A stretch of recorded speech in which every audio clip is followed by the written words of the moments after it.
Mes parents ont exigé que je donne la moitié de mon gain de 620 000 € à la loterie à ma sœur préférée, ou que je ne revienne plus jamais, alors je suis parti. Mais ce qui s'est passé ensuite a secoué toute la famille. Je suis plongé dans mes feuilles de calcul quand le martèlement à ma porte commence. Pas de simple toc, un martèlement, comme si quelqu'un utilisait le côté du poing, frénétique et désespéré. Une seconde, je crie, mais les coups continuent. Sur l'écran de mon ordinateur portable, Monsieur Dubois de Lemoine Finance sourit patiemment. Ses lunettes à monture argentée captent la lumière alors qu'il attend ma réponse au diagramme circulaire intitulé « Plan de répartition des actifs ». 620 000 € qui remplissent la moitié de l'écran. Les chiffres ne semblent toujours pas réels, même après 3 semaines à le savoir. Mademoiselle Martin. Devons-nous procéder à cette répartition? Désolé, il y a quelqu'un à ma porte. Pouvez-vous m'accorder 5 minutes? Le martèlement devient plus insistant, faisant vibrer la porte bon marché de mon appartement. Je traverse en hâte la moquette usée, une irritation picotant sous ma peau. Cet appel Zoom a mis des semaines à être programmé, et le moment ne pourrait être pire. J'ouvre la porte brusquement et trouve ma sœur, Chloé, le mascara coulant sur son visage, la poitrine soulevée comme si elle venait de monter les 4 étages en courant. Amélie, allaitait-elle, la voix brisée. L'entreprise d'Étienne. Elle a fait faillite. Complètement faillite. Ses doigts s'enfoncent dans mon bras avec une force désespérée. Il vient de me le dire. Il doit 200 000 € à des investisseurs. Nous allons tout perdre. Chloé? Je suis en pleine réunion. Tu ne comprends pas, sa voix monte, frôlant l'hystérie. Les investisseurs menacent de nous poursuivre.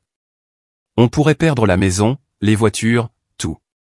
Avant que je puisse l'arrêter, elle me bouscule, l'odeur de son parfum cher inondant mon petit appartement. Tu dois m'aider, Étienne doit. Elle se fige en pleine phrase. Son regard se fixe sur l'écran de mon portable, qui affiche toujours l'appel Zoom. Le visage de Monsieur Dubois dans un coin, le diagramme de répartition des actifs dominant l'affichage. Je vois son visage se transformer. Le désespoir s'efface, remplacé par quelque chose de froid et de calculateur. Ses yeux se plissent légèrement en se fixant sur le titre, Plan de répartition des actifs. 620 000 €. Je dois y aller, dis-je rapidement à Monsieur Dubois, en refermant brusquement mon ordinateur. Mais il est trop tard. Toi, la voix de Chloé tombe à un murmure. Tu as gagné au loto? Mon estomac se noue. Ce n'était pas comme ça que quiconque était censé l'apprendre. Pas encore. Pas avant que tout soit mis en place, protégé, correctement réparti. C'est arrivé comme ça, dis-je, me sentant piégé dans mon propre appartement. Il y a 3 semaines, j'attendais de le dire à tout le monde jusqu'à ce que... Tu allais cacher ça. Sa voix s'élève à chaque mot. Cacher ça pendant que ma famille s'effondre? Les larmes ont disparu maintenant, remplacées par quelque chose de plus dur. De plus laid. Mon Dieu, Amélie, nous sommes sur le point de tout perdre, et tu es assise sur une fortune. Ce n'est pas si simple, Chloé. J'ai des projets pour cet argent. J'ai des dettes. Et je n'arrive pas à y croire. Elle ramasse son sac à main là où elle l'a laissé tomber. Mon mari est en pleine dépression et tu es en train de... De quoi? Planifier ta retraite? Ce n'est pas juste. La porte claque si fort que mon diplôme de comptabilité encadré tremble sur le mur. Je reste figé, fixant la porte fermée, mon cœur battant à tout rompre dans ma poitrine. Le silence de mon appartement semble soudainement suffocant. Mon téléphone vibre sur la table, probablement Monsieur Dubois essayant de rétablir notre appel, mais je ne peux pas bouger. Mon esprit me ramène à mes 14 ans, suppliant mes parents pour des leçons de piano. Le sourire plein de regrets de maman. C'est trop cher, Amélie. Puis, 3 mois plus tard, regardant les livreurs se débattre pour manœuvrer un piano droit étincelant à travers notre porte d'entrée. Pour les leçons de Chloé, avait expliqué maman, sans croiser mon regard. 2 ans plus tard, j'ai économisé chaque euro de mon travail au restaurant pendant 6 mois pour acheter une vieille Renault rouillée qui tout sautait et crachotait en descendant notre rue. Le même mois, papa a surpris Chloé avec une Peugeot flambant neuve pour son 16e anniversaire. Ta sœur n'est pas une travailleuse acharnée comme toi, Amélie, avait-il expliqué. Elle a besoin d'un coup de pouce. Mon téléphone sonne, coupant court à mes pensées. Le nom de Chloé clignote sur l'écran. Je réponds, la bouche sèche. Chloé, écoute. Maman et papa savent tout. Sa voix est distante, froide. Ils veulent te voir. J'allais le dire à tout le monde. J'avais juste besoin de temps pour. Demain soir, 19h. Elle raccroche. Je m'effondre sur mon canapé, le téléphone toujours serré dans ma main. 3 semaines de planification minutieuse, de rêves sur la façon dont cet argent pourrait changer ma vie. Les prêts étudiants enfin remboursés. Une petite maison avec un jardin. Des cours de certification professionnelle. Tout cela menacé par un aperçu de 20 secondes de mon écran d'ordinateur. Mais une petite partie dure de moi-même n'est pas surprise. Bien sûr que Chloé trouverait un moyen de faire en sorte que ma manne financière la concerne. Bien sûr que mes parents prendraient son parti. Certains schémas ne changent jamais, même quand on a presque 30 ans. Je prends mon ordinateur portable, l'ouvre et rappelle Monsieur Dubois. Son visage inquiet apparaît à l'écran. Mademoiselle Martin. Tout va bien? Non, dis-je, la voix plus assurée que je ne m'y attendais. Mais finissons quand même de configurer mes comptes. Quelque chose me dit que je vais avoir besoin de toute la protection possible. Mon téléphone sonne avec un SMS de Chloé à 6h du matin. J'ai à peine dormi, passant la nuit à rejouer sa sortie dramatique, me demandant si j'aurais dû gérer les choses différemment. Le message est bref. Maman a besoin de te parler. Appelle-la. Je ne le fais pas. Pas encore. J'ai d'abord besoin de café, et de temps pour rassembler mes esprits. Qu'est-ce que je suis censé dire exactement? Désolé d'avoir gagné au loto et de ne pas avoir immédiatement proposé de résoudre tous vos problèmes. À 9h, mon téléphone sonne. Le nom de ma mère clignote sur l'écran. Avec une profonde inspiration, je réponds. Amélie, dit-elle, la voix sèche et froide, ni inquiète, ni curieuse. Froide et accusatrice, comme si j'avais été prise en train de voler. Maman, j'allais parler de l'argent à tout le monde. J'avais juste besoin d'eux. Comment as-tu pu traiter ta sœur de cette façon? Ces mots tranchent les miens. Après tout ce que cette famille a fait pour toi. Ma tasse de café se fige à mi-chemin de mes lèvres. Quoi? Maman? Chloé a fait irruption dans mon appartement pendant une réunion de travail. Elle a vu quelque chose sur mon écran qu'elle n'était pas encore censée voir. Ne mens pas, le froid dans sa voix s'intensifie. Chloé nous a tout raconté. Mon estomac se noue. Qu'est-ce qu'elle vous a raconté exactement? Que tu l'as humiliée. Que tu as étalé ton argent alors qu'elle te suppliait de l'aide. L'accusation me frappe comme un coup physique. Je serre plus fort le téléphone. Ce n'est pas ce qui s'est passé. Demain soir, 19h, à l'Entrecôte de Paris. Ton père et moi devons te parler de la façon dont tu as traité Chloé. Tu seras là.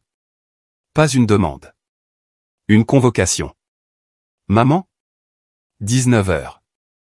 Ne sois pas en retard. Elle raccroche. Je fixe mon téléphone, ma main tremblant d'une fureur que je me permets rarement de ressentir. Chloé n'a pas seulement tordu l'histoire, elle l'a complètement inversée. Dans sa version, je suis la méchante qui l'a tourmentée au moment où elle en avait besoin. Avant même d'y réfléchir, je compose le numéro de Laurence. Elle est ma collègue depuis 3 ans, et ce que j'ai de plus proche d'une véritable amie, la seule personne qui a vu de près la dynamique tordue de ma famille.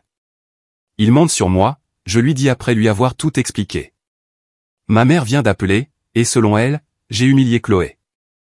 Ils veulent me voir demain à l'Entrecôte. C'est un piège, Amélie. La voix de Laurence est ferme. Ils vont te coincer. Je sais. Ce qui est étrange, c'est que je le sais. Pour la première fois, je vois le schéma avec une clarté parfaite. Mais ils mentent sur moi. Je dois y aller. Je dois rétablir la vérité. Laurence soupire. D'accord. Mais souviens-toi, non est une phrase complète. Tu ne leur dois aucune explication. Le soir suivant, j'arrive à l'Entrecôte de Paris avec 10 minutes d'avance. L'hôte me conduit à un salon privé à l'arrière. Mon cœur bat contre mes côtes alors que je pousse la lourde porte en chêne. Ils sont déjà assis, ma mère, mon père et Chloé, disposés d'un côté de la table comme un tribunal. Leurs visages sont des masques de désapprobation. Personne ne se lève pour m'accueillir. Assieds-toi, dit mon père, Michel, en désignant la seule chaise en face d'eux. Je me glisse sur le siège, composant mon visage en une expression neutre. Le serveur apparaît, mais mon père le congédie d'un geste de la main. Nous commanderons plus tard. Je n'arrive pas à croire que tu aies traité ta sœur de cette façon, commence mon père dès que la porte se ferme. Que je l'ai traitée? Elle a débarqué dans mon appartement. Les mots jaillissent avant que je puisse les retenir. Le visage de ma mère se crispe. Ne mens pas, Chloé nous a tout raconté. La dette d'Étienne est de 200 000 euros. C'est une question de vie ou de mort pour eux. Chloé fixe la nappe, une larme glissant sur sa joue. La victime parfaite. Je n'allais pas cacher l'argent pour toujours, dis-je, luttant pour garder ma voix stable. J'avais juste besoin de temps pour tout mettre en place correctement. Mon père se penche en avant, ses yeux durs. Nous avons discuté. Tu donneras à ta sœur 310 000 euros. Ainsi, ce sera moitié-moitié. Elle remboursera la dette de l'entreprise et recommencera à zéro. C'est ce qui est juste. Je le regarde, sans voix. La moitié de mon argent. Juste comme ça. Comme si mon gain au loto n'était pas le mien, mais une ressource familiale. Comme si je n'avais aucun droit à mon propre avenir. Juste. Le mot a un goût amer sur ma langue. C'est mon argent. J'ai un plan pour ça. Un plan? Ma mère ricane. Quel plan pourrait être plus important que de sauver la famille de ta sœur? J'ouvre la bouche pour expliquer les prêts étudiants, les cours de certification professionnelle, l'acompte sur une maison modeste, mais je m'arrête. Ils se fichent de mes projets. Ils ne s'en sont jamais souciés. Soit tu acceptes de partager, continue mon père, sa voix baissant à un ton dangereux, soit tu n'es plus notre fille. Ne reviens plus jamais. L'ultimatum reste en suspens dans l'air. Pas une négociation. Pas une discussion. Une exigence assortie d'une menace. À cet instant, l'espoir naïf que j'ai porté toute ma vie, qu'un jour, d'une manière ou d'une autre, ma famille me verrait comme l'égal de Chloé, meurt. Ce qui le remplace, c'est une clarté glaciale. Je me lève lentement, attrapant mon sac à main. J'en sors mon portefeuille et retire 5 billets de 20 euros. Je les pose délibérément sur la table. Pour ma part du repas, dis-je, ma voix plus assurée que je ne m'y attendais. Avant, je pensais que j'étais juste une étrangère dans cette famille. Merci de me l'avoir officiellement confirmé ce soir.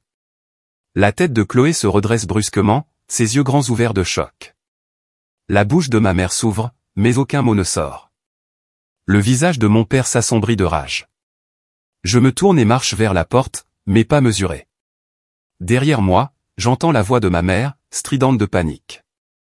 Amélie, n'ose pas sortir d'ici. Mais je suis déjà parti, poussant les portes d'entrée du restaurant pour retrouver l'air frais du soir. Mes mains tremblent, mais mon esprit est clair. Pour la première fois de ma vie, je me suis choisi au lieu de leur approbation. C'est un sentiment de liberté, un sentiment de perte, les deux à la fois. Je monte dans ma voiture, saisis le volant et laisse échapper un souffle que je ne savais pas que je retenais.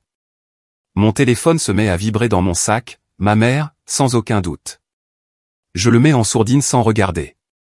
La famille que j'ai toujours connue est maintenant derrière moi. Ce qui m'attend ne dépend que de moi. Mon téléphone vibre pour la 17e fois en 30 minutes. L'écran s'illumine avec le nom de mon oncle Richard, quelqu'un à qui je n'ai pas parlé depuis ma remise de diplôme il y a 7 ans. Je le laisse sonner. Encore. Quand ça s'arrête, je vérifie le compteur de messages vocaux. 14 nouveaux messages. Je tape sur le plus récent. Amélie. C'est ton oncle Richard. Ça ne te ressemble pas. Ta sœur est en crise. Comment peux-tu être si égoïste? Appelle ta mère. Supprimé. Le suivant est de tante Patricia. Tu es ingrate après tout ce que tes parents ont fait pour toi. La famille, ça signifie des sacrifices. Supprimé. 3 autres textos arrivent en succession rapide. 2 de cousins que je reconnais à peine sur les photos de Noël. Un de mon père. J'ouvre le sien. Tu fais honte à cette famille. Tu crois qu'on va laisser passer ça? Tu vas le regretter. Mon estomac se tord. La menace n'est pas subtile. Le téléphone glisse de ma main sur le canapé. Une semaine s'est écoulée depuis que je suis sorti de ce restaurant, et le harcèlement n'a fait que s'intensifier. Chaque vibration de mon téléphone envoie une décharge d'anxiété dans ma poitrine.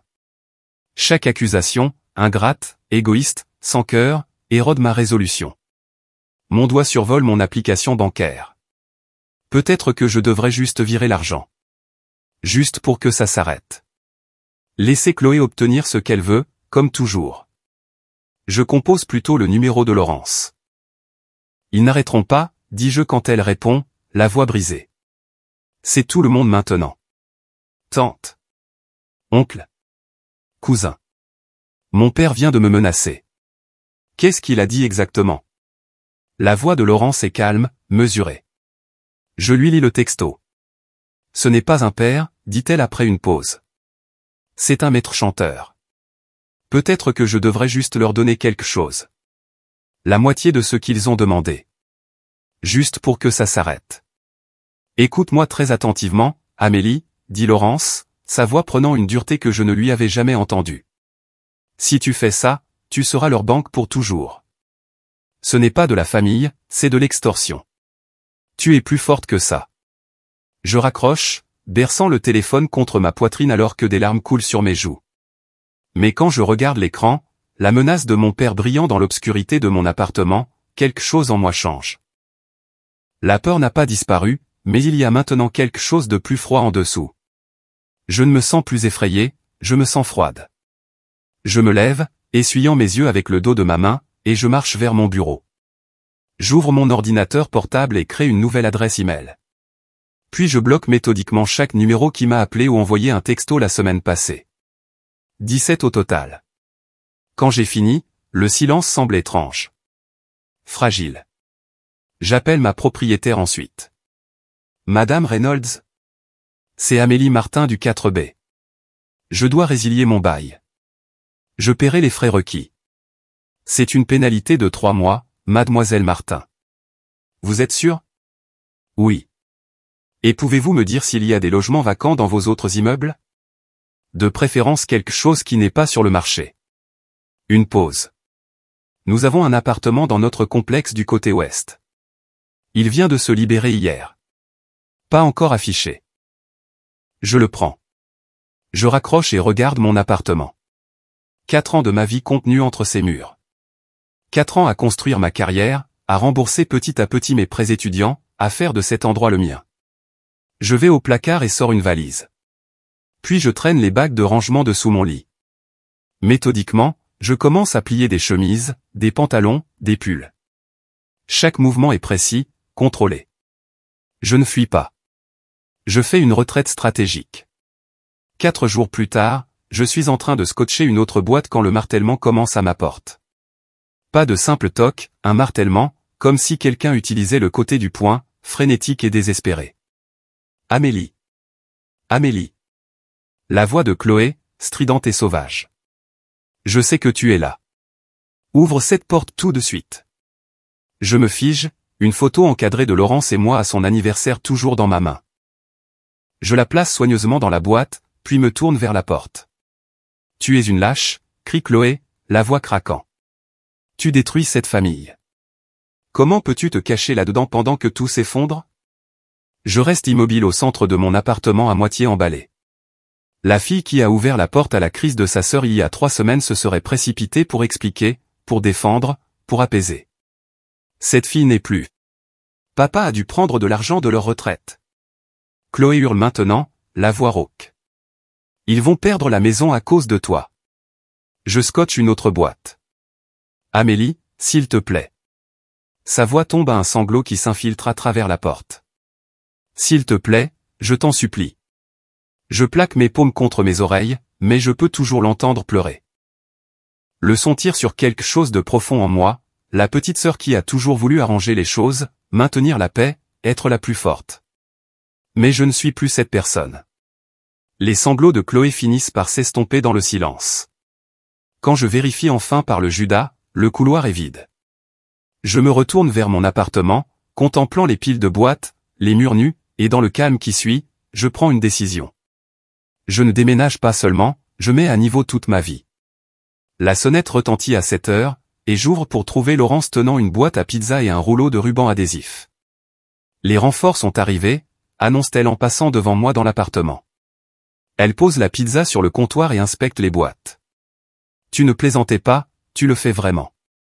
Elle se dirige vers la table de la cuisine où j'ai empilé mon courrier, fouillant dans la pile d'enveloppes. Elle en brandit plusieurs avec des tampons rouges dernier avis sur le devant. Bien, dit-elle en examinant les avis de coupure pour mes services publics. Tu coupes les ponts. Je suis fier de toi. Nous nous asseyons en tailleur sur le sol, mangeant la pizza directement de la boîte. Laurence désigne mon ordinateur portable, ouvert sur une feuille de calcul. Qu'est-ce que c'est? Mon plan financier initial. Je l'exécute exactement comme je l'avais prévu. Laurence se penche pour examiner l'écran. 65% investi. 10% pour les dettes et les frais d'expert comptable. 20% pour un acompte immobilier. 5% de fonds d'urgence. Très Amélie. Ma famille pense que je me cache, dis-je en m'essuyant les mains sur une serviette en papier. Ils ne comprennent pas. Je suis en train de construire. Laurence lève un sourcil. Les frais d'expert comptable? Je hoche la tête. Je m'inscris au programme de certification. J'aurais dû le faire il y a des années, mais je ne pouvais pas me le permettre. Donc, pendant qu'il me harcelait, je planifiais mon avenir. Je saisis mon ordinateur et affiche la page d'inscription à l'examen du décembre. Ma famille peut se déchirer en se battant pour de l'argent qui n'est pas le leur. J'ai du travail à faire. Laurence lève sa canette de soda. À la terre brûlée. Je cogne ma canette contre la sienne. Et à la nouvelle croissance. 2 jours plus tard, je me tiens dans mon nouvel appartement. L'espace est vide à l'exception d'une chaise pliante, de mon ordinateur portable et d'un matelas gonflable. Le silence m'enveloppe comme une couverture. Pas de coup à la porte. Pas de texto menaçant. Pas de voix familiale me disant ce que je leur dois. J'ouvre mon ordinateur portable. La page d'inscription à l'examen du DEC brille à l'écran. Les frais sont substantiels, 1200 €, mais dans ma nouvelle réalité financière, ce n'est qu'un investissement stratégique. Mon doigt survole le bouton au soumettre le paiement. Pendant 29 ans, ma vie a été définie par ce que ma famille attendait de moi. La forte. La stable. Le plan de secours. Je clique sur soumettre. La page de confirmation apparaît. Mon téléphone est silencieux. Mon nouvel appartement ressemble à une forteresse. Pour moi, la guerre est finie. Je me concentre sur ma propre vie. Amélie Martin, experte comptable. Pas sœur. Pas fille. Pas sauveuse. Juste Amélie. Une année passe sans un seul texto ou appel de ma famille. Le silence s'étend entre nous comme un océan. Vaste, profond et impossible à traverser sans intention. Mais contrairement à avant, où le silence signifiait attendre leur approbation, ce calme semble délibéré et déterminé. J'étale des manuels sur la table de la bibliothèque. Surligneur en main, prêt à passer sur une section particulièrement complexe du droit fiscal des sociétés. Autour de moi, d'autres futurs experts comptables se penchent sur des textes similaires, leurs visages crispés par la concentration. Mon marqueur jaune glisse sur la page, illuminant les concepts clés que je devrais retenir. L'examen approche à grands pas, dans 2 semaines. Mon téléphone vibre. Laurence, comment se passe le marathon d'études? Toujours en vie, je tape en retour, à peine, les lois fiscales essaient de me tuer. Elle répond avec un emoji qui rit et tu vas gérer, on boit un coup après que tu aies réussi ce test. Le message me fait sourire. Laurence a été mon rock cette dernière année. Quand les tentatives de ma famille pour me contacter se sont finalement essoufflées, elle était là avec des plats à emporter et de mauvais films. Quand j'ai pleuré le jour de mon anniversaire, le premier sans un appel de ma mère, elle est arrivée avec des cupcakes et a refusé de me laisser me morfondre. Le jour de l'examen du DEC arrive avec une pluie de printemps tapotant contre mon pare-brise. Le centre d'examen est une salle stérile avec des rangées d'ordinateurs, chacun occupé par quelqu'un avec la même énergie nerveuse crépitant autour de lui. Je m'installe à ma place assignée, prends une profonde inspiration et commence. 4 heures plus tard, je sors, le cerveau en bouillie, mais quelque chose dans ma poitrine semble solide, ancré. J'ai fait ça entièrement seul. Pas de drame familial, pas de distraction, juste moi et ma détermination. 6 semaines plus tard, l'email apparaît dans ma boîte de réception avec un sujet simple, résultat de l'examen du DEC. Mes doigts tremblent en l'ouvrant. Félicitations, Amélie Martin, vous avez réussi toutes les épreuves du diplôme d'expertise comptable. Je fixe l'écran, pressant ma main contre ma bouche pour retenir un son mi-rire, mi-sanglot. Puis mon email professionnel sonne avec un nouveau message. Amélie, félicitations pour votre certification d'experte comptable. Ceci, combiné à votre performance constante, mérite une reconnaissance. Veuillez me voir cet après-midi pour discuter de votre promotion au poste de chef comptable, effective le mois prochain. Cordialement, Howard Miller, directeur financier. L'email est bref, presque clinique, mais c'est la validation que je recherche depuis des années. Je presse mes paumes contre mes yeux, respirant profondément. 3 mois plus tard, je me tiens dans un petit jardin, mon jardin, regardant un agent immobilier coller un autocollant vendu sur le panneau à vendre. La maison n'est pas grand-chose, un modeste pavillon de 2 chambres avec des volets verts délavés et un porche légèrement incliné. Mais elle est à moi. Chaque carreau fissuré et chaque fenêtre qui laisse passer les courants d'air m'appartiennent. Félicitations, mademoiselle Martin, dit l'agent immobilier en me tendant un jeu de clés qui brille sous le soleil de fin d'été. Vous êtes officiellement propriétaire. Je passe mon pouce sur les bords dentelés de ma nouvelle clé de maison. 124 000 € d'acompte, avec un prêt immobilier sur 15 ans que mon nouveau salaire peut confortablement gérer. Exactement comme je l'avais prévu en voyant ce chèque du loto pour la première fois. Ce soir-là, je plante des pensées violettes et jaunes le long de l'allée. La terre est fraîche entre mes doigts alors que je positionne soigneusement chaque plan. Quand j'ai fini, je m'assois sur les marches de mon Porsche, un verre de vin à côté de moi, et je regarde le coucher de soleil peindre ma petite maison de nuances dorées. Mon téléphone sonne rarement ces jours-ci. Pas de drame, pas de crise urgente nécessitant mon attention ou mon argent. Juste l'appel occasionnel de Laurence, de mon patron ou d'un client. La paix semble méritée. Ce que je ne sais pas, ce que je ne peux pas savoir, c'est qu'à l'autre bout de la ville, mes parents signent leurs propres documents. Michel et Thérèse Martin sont assis à leur table de salle à manger, celle où nous avions les dîners du dimanche pendant des décennies, des papiers étalés devant eux, attendant d'être signés. Un homme en costume explique les termes, prêt hypothécaire, taux d'intérêt fixe, calendrier de déboursement. 200 000 € représentent une part importante de la valeur de votre maison, prévient-il. Êtes-vous certain que c'est nécessaire? Mon père hoche solennellement la tête. Notre fille a besoin de nous. L'entreprise de son mari a fait faillite et ils n'ont nulle part où aller. La main de ma mère tremble légèrement alors qu'elle signe son nom à côté de celui de mon père. Il croit qu'il sauve Chloé, qu'il préserve la réputation de l'entreprise d'Étienne, qu'il conserve le bon nom de la famille. Ce qu'ils ne savent pas, ils ne l'apprendront que trop tard, c'est que l'entreprise d'Étienne n'a jamais existé.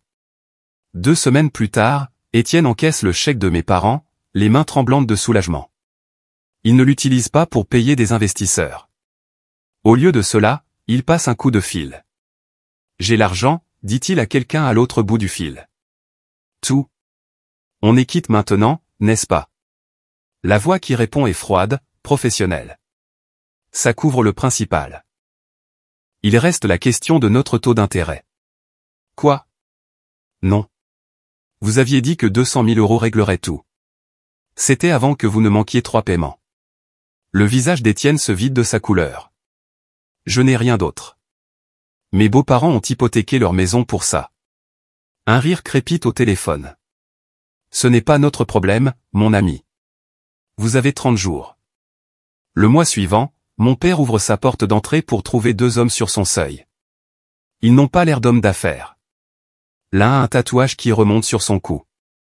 L'autre a une cicatrice qui coupe son sourcil. Monsieur Martin? Demande le plus grand, sa voix trompeusement agréable. Nous sommes des associés d'Étienne. Pouvons-nous entrer? Ils entrent sans attendre de réponse. Il semble y avoir une certaine confusion, dit l'homme à la cicatrice, examinant une photo de famille sur le mur. Il la prend, l'étudie. Étienne vous a dit qu'il avait besoin d'argent pour son entreprise, c'est bien ça? Mon père hoche lentement la tête, la confusion creusant des rides autour de ses yeux. C'est drôle, dit l'homme tatoué, sans rire. Parce qu'Étienne n'a pas d'entreprise. Étienne a un problème de jeu, et il doit à notre employeur 150 000 € de plus.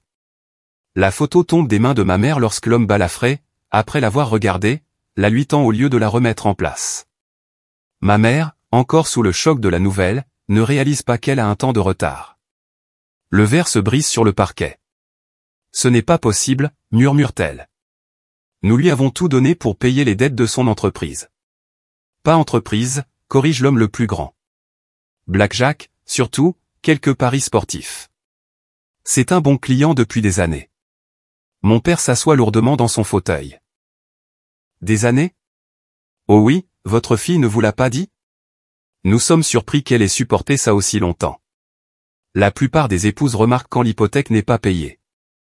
À l'autre bout de la ville, Chloé fouille le bureau d'Étienne, ouvrant les tiroirs, passant les dossiers au peigne fin. Elle les trouve cachés derrière le chauffe-eau. Des relevés bancaires montrant des retraits de milliers d'euros aux distributeurs de casinos. Des factures de cartes de crédit pour des avances de fonds. Des demandes de prêt avec des signatures falsifiées, sa signature. Plus tard dans la nuit, alors que j'arrose mes nouvelles pensées, Chloé est assise à sa table de cuisine. Des papiers de divorce étalés devant elle, ses mains sont stables alors qu'elle signe chaque section marquée. Ses enfants dorment à l'étage, ignorant que leur monde est sur le point de changer pour toujours. Le lendemain matin, Étienne rentre chez lui pour trouver les serrures changées et une enveloppe Kraft collée sur la porte d'entrée.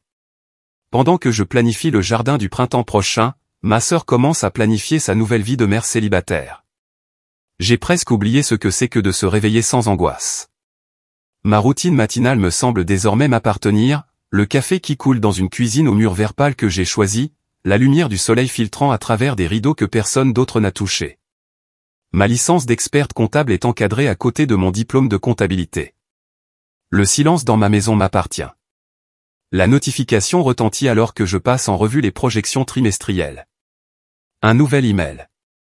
Le petit son ne devrait pas me tordre l'estomac, mais c'est le cas. De Thérèse Martin, 1963, @email.com. Je n'ai pas vu cette adresse depuis 14 mois. Mon doigt survole supprimer. Je devrais le jeter sans le lire, maintenir le mur que j'ai construit brique par brique. Mais quelque chose, cette parcelle de faiblesse que je n'ai toujours pas excisée, me fait l'ouvrir. Le message est court, l'équivalent numérique d'un murmure. Ton père et moi avons contracté un prêt hypothécaire pour payer les dettes d'Étienne, croyant que nous sauvions son entreprise. Ce n'était pas assez. Des usuriers sont venus chez nous. Nous avons découvert la vérité, Amélie. Ce n'était pas une perte d'entreprise, c'était le jeu. Nous avons perdu toutes nos économies. Chloé a demandé le divorce d'avec Étienne. Nous ne demandons pas d'argent, nous voulons juste parler. Je fixe les mots jusqu'à ce qu'ils deviennent flous. Usurier. Pas une dette d'entreprise. La révélation me transperce comme un vent d'hiver, non pas parce que je me soucie des mensonges d'Étienne, mais parce que mes parents ont sacrifié leur retraite pour lui, pour Chloé, comme ils l'ont toujours fait. La pièce semble soudainement vide. Je recule de mon bureau et fais les 100 pas sur le parquet que j'ai choisi moi-même, devant la certification encadrée qui m'a coûté d'innombrables nuits d'études. Mon téléphone vibre, c'est Laurence qui appelle. Je laisse sonner, sachant qu'elle laissera un message. Elle ne me déçoit pas, salut, je sais qu'aujourd'hui c'est ta grande réunion avec Hannigan. Épate-le, appelle-moi après et on fêtera ça chez MC Cormick. Laurence ne sait rien de l'email. Elle a été mon rock, mais cette décision m'appartient. Je clique sur répondre. Mes doigts hésitent sur le clavier avant de taper 6 mots. Le café brûlé. Demain. 12h30 ma pause déjeuner. Le pouvoir semble étrange, inconfortable mais juste, comme une paire de chaussures qui sert parce qu'elles n'ont pas encore été faites. Le lendemain, je choisis mes vêtements avec un soin inhabituel, jupe crayon anthracite, chemisier blanc impeccable et le blazer vert forêt que j'ai acheté pour célébrer ma promotion. La femme dans mon miroir a l'air posée, professionnelle, réussie. Elle ne ressemble en rien à la comptable qui tremblait dans une banquette de restaurant 14 mois plus tôt. Le café brûlé est niché entre une librairie et une boulangerie artisanale. J'arrive 10 minutes en avance, choisissant une table près de la fenêtre où la lumière du soleil se déverse sur le bois poli. Je commande un simple café noir et surveille la porte. Ils arrivent ensemble, ma mère et mon père, scrutant le café avec des yeux incertains. Ils ont l'air plus petits, en quelque sorte. Les épaules de mon père sont affaissées sous sa chemise délavée. Ma mère serre son sac à main contre sa poitrine comme une armure. Je ne me lève pas quand il me repère. Je ne fais pas de signe de la main. Je les regarde simplement se faufiler entre les tables, leur visage un mélange de soulagement et d'appréhension. Amélie, dit mon père, sa voix plus rauque que dans mon souvenir. Merci d'avoir accepté de nous voir. Il s'assoit en face de moi, s'ajustant sur leur chaise comme s'il se préparait pour un entretien d'embauche. Le serveur s'approche. Ils commandent tous les deux de l'eau. Comment vas-tu, demande ma mère, ses yeux parcourant mon visage, cataloguant les changements. Bien, je réponds, le mot propre et simple. J'ai réussi mon examen d'experte comptable. J'ai été promu chef comptable il y a 6 mois. Félicitations, dit mon père, le mot flottant maladroitement dans l'air. Le silence s'étire entre nous, tendu comme un fil. Mon père le brise le premier.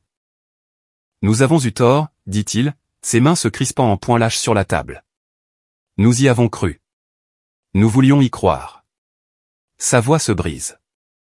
Nous avons tout perdu. Les yeux de ma mère se remplissent de larmes. Nous ne savions pas. La cloche au-dessus de la porte du café teinte.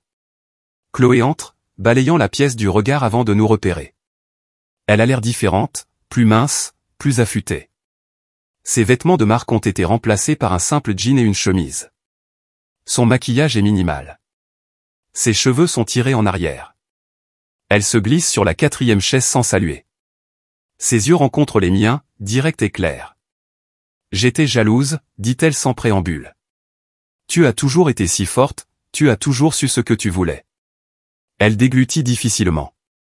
Je pensais que j'essayais de sauver ma famille d'une dette commerciale, quand j'ai découvert que tout était un mensonge.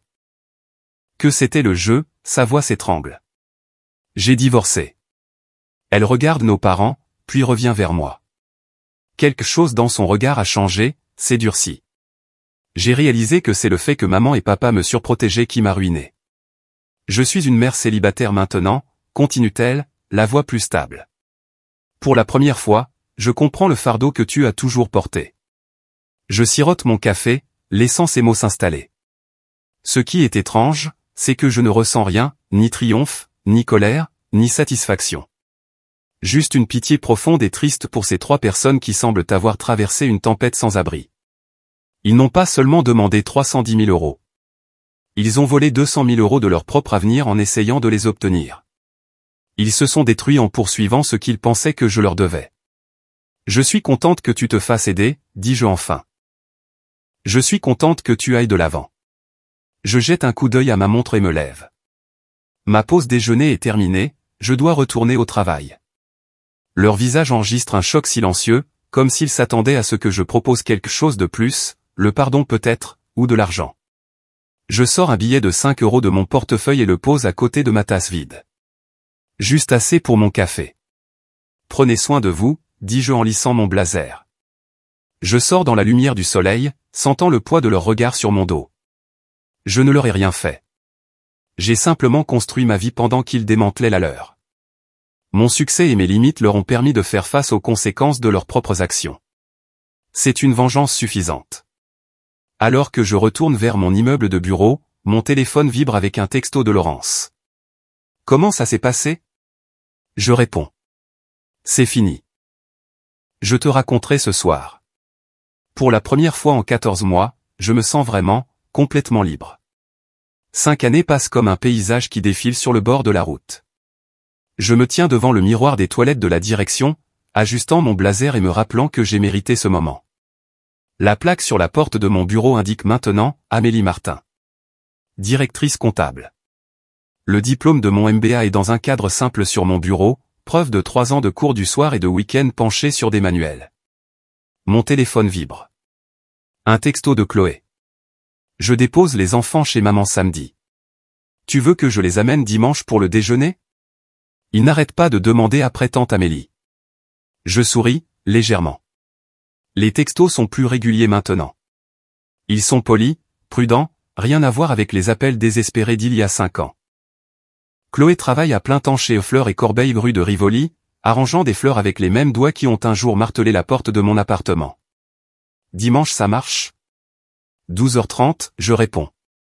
La femme dans le miroir ne ressemble en rien à la comptable qui se terrait autrefois dans un appartement exigu, regardant des chiffres sur un écran qui ne semblait pas réel. Cette femme espérait qu'une manne changerait sa vie. Elle n'a jamais réalisé à quel point cela changerait aussi profondément celle de tout le monde. Plus tard dans la soirée, je me connecte à mon compte d'investissement. Le portefeuille a augmenté régulièrement, rien de spectaculaire, juste l'accumulation patiente que promettent les intérêts composés. Mais mon attention se porte sur un compte plus petit dans le coin de l'écran.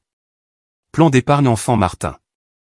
Chaque mois, 1000 € de mon compte y sont versés, répartis équitablement entre ma nièce et mon neveu. La sonnette retentit. À travers le Judas, je vois Laurence sur mon Porsche, tenant une bouteille de vin et des sacs de plats à emporter. Tu vas être en retard pour ton propre dîner de célébration, dit-elle en me bousculant avec la même assurance qu'elle montrait en m'aidant à faire des cartons il y a 5 ans. Je vérifiais quelque chose, je réponds en fermant l'ordinateur. Laisse-moi deviner, le fonds d'études des enfants? Laurence débouche le vin, remplissant 2 verres. Tu es obsédé par ce compte. Pas obsédé, juste engagé. Je prends une gorgée. Papa a appelé hier, a encore demandé un prêt. Oh. Les sourcils de Laurence se lèvent. Et j'ai dit non, comme toujours.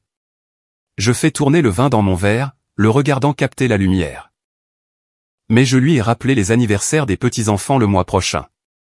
Mes parents vivent dans la même maison, maintenant accablés par une dette qui les suivra jusqu'à la tombe. Notre relation existe sur le terrain neutre de déjeuners occasionnels et de réunions de famille.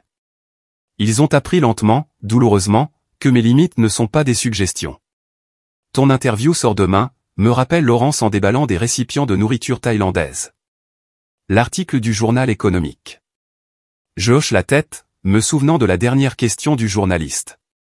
Vous avez connu une ascension si rapide dans votre carrière. Quel est votre secret? La réponse est venue facilement. Je n'ai pas gagné au loto pour devenir riche. J'ai gagné pour apprendre à me valoriser et pour utiliser cela afin de briser le cycle de ma famille. Le journaliste avait l'air confus, alors j'ai expliqué le fonds d'études pour les enfants de Chloé, comment je m'assure que la prochaine génération ait un départ équitable. Comment certains schémas peuvent être brisés, non par la force, mais par une redirection prudente. Dimanche arrive avec un soleil qui inonde ma cuisine. J'entends la voiture de Chloé se garer dans l'allée, les portières claquent alors que 2 enfants excités courent vers ma porte d'entrée. Tante Amélie. Ils me foncent dessus avec l'enthousiasme sans retenue que seuls les enfants possèdent. Derrière eux se tient Chloé, non plus l'enfant chéri, juste une mère célibataire fatiguée qui travaille 60 heures par semaine. Nos regards se croisent par-dessus les têtes des enfants. Ils ont vu ta photo dans ce journal économique, dit-elle doucement. Ils se vantent à tout le monde à l'école que leur tante est célèbre. À peine célèbre, je réponds en les faisant entrer. Tu as réussi, rétorque-t-elle. Il n'y a plus d'amertume dans sa voix maintenant, juste une simple reconnaissance des faits. Tu as bien fait les choses. Ce qu'elle ne dit pas, tu as été forte quand j'étais faible. Tu es resté ferme quand je me suis effondré. Tu as protégé tes limites quand je n'en avais aucune. Au lieu de cela, elle dit « merci de nous recevoir ». Et je sais qu'à sa manière, elle essaie aussi de briser des cycles.